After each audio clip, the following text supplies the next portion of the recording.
Shalom saudaraku yang terkasih, selamat berjumpa lagi dengan saya di channel ini. Dan terima kasih buat Anda yang mau menonton, yang belum subscribe silahkan subscribe ya. Dan pada kesempatan kali ini saya ingin memposting tentang tema yaitu Yesus sebagai Juru Selamat. Jadi ada pernyataan dari Pak Erastus kemarin bahwa dia mengatakan bahwa Yesus bukan Juru Selamat ya. Tapi saya mau katakan di sini bahwa kita mempercayai dasar iman Kristen, dasar keyakinan kita bahwa Yesus Kristus adalah Juru Selamat. Saya sudah membuat video tentang ayat-ayat menyangkut dengan bahwa benar-benar Yesus itu adalah Juru Selamat melalui firman Tuhan, Alkitab, karena Alkitab itu adalah dasar buat kita.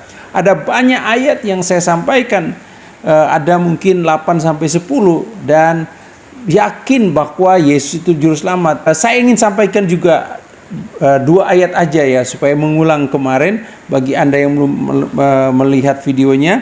Saya sampaikan di dalam Lukas pasal 2 ayat 11 katakan, hari ini telah lahir bagimu Juru Selamat, yaitu Kristus Tuhan di kota Daud. Dan inilah penyampaian yang disampaikan oleh malaikat kepada gembala-gembala bahwa mereka menyatakan bahwa Yesus itu adalah Juru Selamat. Jadi malaikat sendiri menyatakan bahwa Yesus itu Juru Selamat, dan Tuhan sendiri menyatakan melalui malaikatnya bahwa Yesus adalah Juru Selamat. Jadi tidak ada alasan, tidak ada dalil untuk mengatakan bahwa Yesus itu bukan Juru Selamat.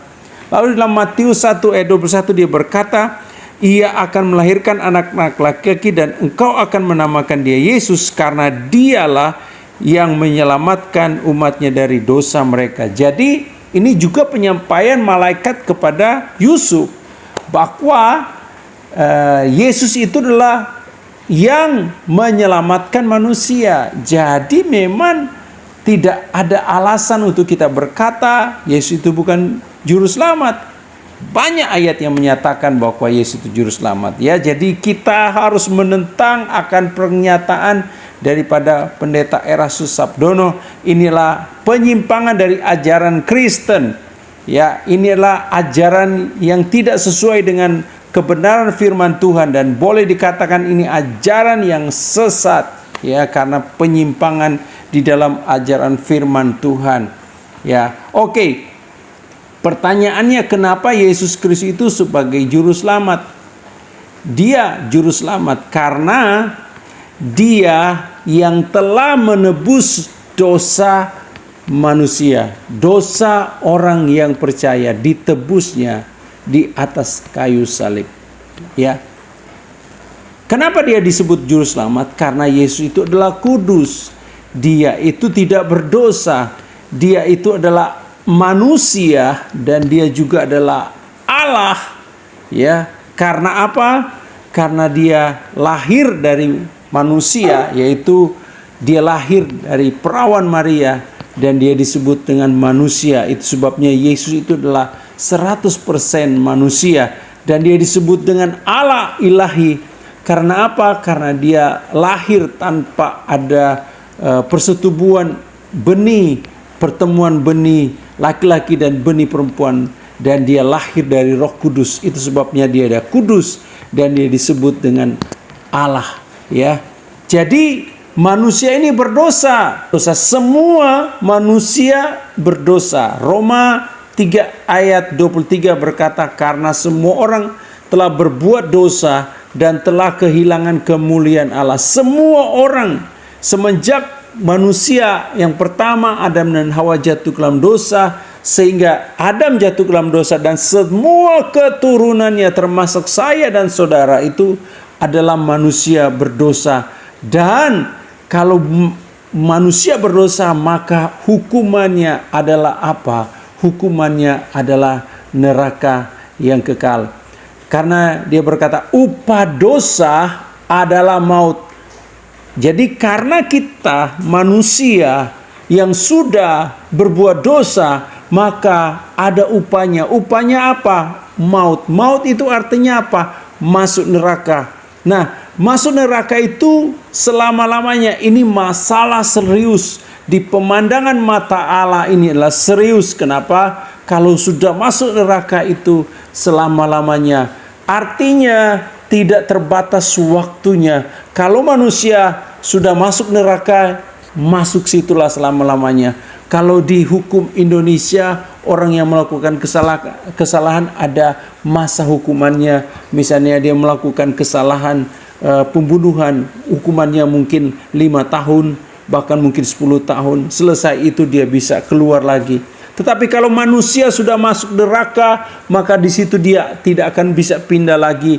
Mau pindah kemana? Ke sorga tidak bisa, hanya ada 2, sorga dan neraka. Itu sebabnya upah dosa adalah maut, artinya masuk neraka. Makanya inilah masalah serius, sehingga Allah harus merencanakan, yaitu keselamatan bagi manusia. Makanya perlu juru selamat. Nah, kenapa Yesus sebagai juru selamat? Karena dia adalah Allah dan juga dia adalah manusia. Karena yang menjadi kita manusia ini adalah manusia yang berdosa. Dan kita yang sudah berdosa tidak mungkin sampai kepada Allah. Karena Allah adalah kudus dan saya dan saudara adalah manusia berdosa. Dosa itu tidak bisa terhubung dengan Allah yang adalah kudus. Makanya harus ada satu yang menjadi juru selamat.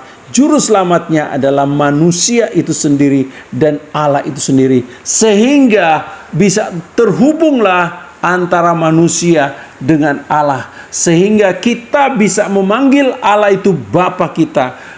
Kita bisa memanggil Allah itu Tuhan kita. Kenapa? Karena ada satu pengantara, yaitu Yesus Kristus yang sudah mati di kayu salib. Dan itulah sebabnya dia disebut dengan juru selamat. Kenapa juru selamat? Karena dia sudah menebus dosa-dosa kita sebagai orang yang percaya. Dia mati di kayu salib. Dia rela mati di kayu salib. Untuk apa? Untuk supaya kita ini diampuni dosa-dosa kita.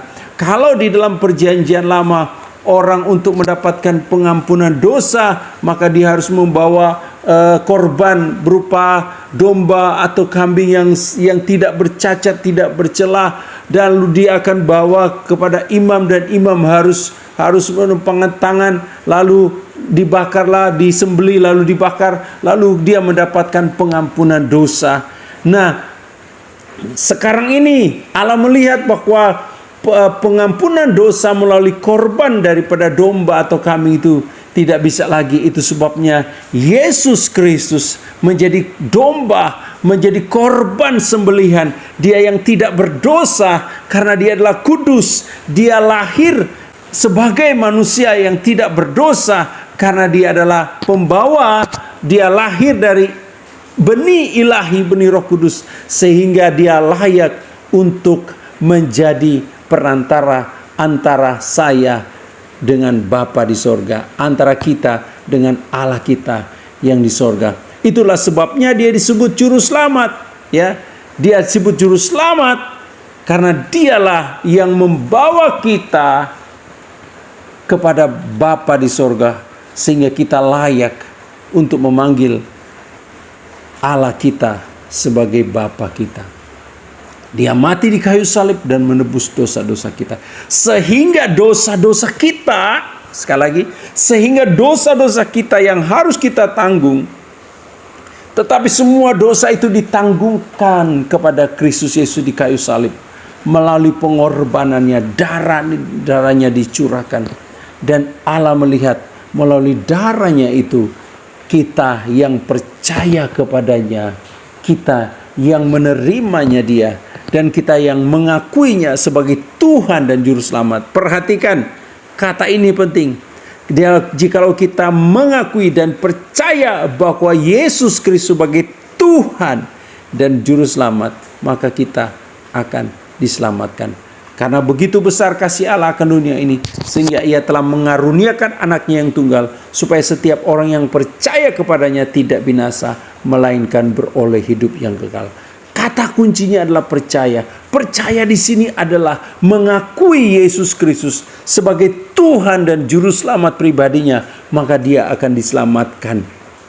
Yohanes 1 ayat 12 katakan, barang siapa menerimanya, diberinya kuasa untuk menjadi anak-anak Allah, yaitu mereka yang percaya dalam namanya. Jadi kalau kita percaya percaya tentang keilahian Yesus Kristus dan pengorbanan Tuhan Yesus Kristus, dan mempercayai bahwa Yesus sebagai juru selamat, Yesus sudah mati di kayu salib, Yesus sudah berkorban bagi kita, maka dia akan diselamatkan. Ini ada satu pertanyaan yang besar. Bagaimana kalau kita sudah tidak mengakui lagi Yesus Kristus sebagai Tuhan, sebagai juru selamat? Nah, ini adalah satu pertanyaan yang besar. Ini adalah satu masalah yang besar, Bapak Ibu Saudara sekalian. Apakah orang yang tidak mempercayai Yesus sebagai juru selamat itu masih bisa diselamatkan? Ya. Ini suatu pertanyaan yang sangat besar. Jangan kita sudah kita sudah mau mengikuti Tuhan, ya. Lalu akhirnya kita mau menyangkal keilahian Yesus, dan kita mau menyangkal tentang Yesus sebagai Tuhan dan Juru Selamat. Nah, berbahaya. Apakah ada jaminan untuk kita bisa diselamatkan? Saya tidak tahu, ya. Tapi saya percaya bahwa ketika kita percaya dan menerimanya, kita diberinya hak untuk menjadi anak-anak Allah. Bagi Anda mungkin jemaat atau pengikut daripada Bapak Pendeta Erastus Sobdono, ayo, saya mau katakan, Anda harus tetap percaya dan mengakui Yesus Kristus sebagai Tuhan dan Juru Selamat. Karena ini adalah dasar keselamatan bagi kita sebagai orang yang percaya. Kiranya video ini bisa bermanfaat. Silakan di-share dan diberikan komentar. Dan Tuhan Yesus memberkati.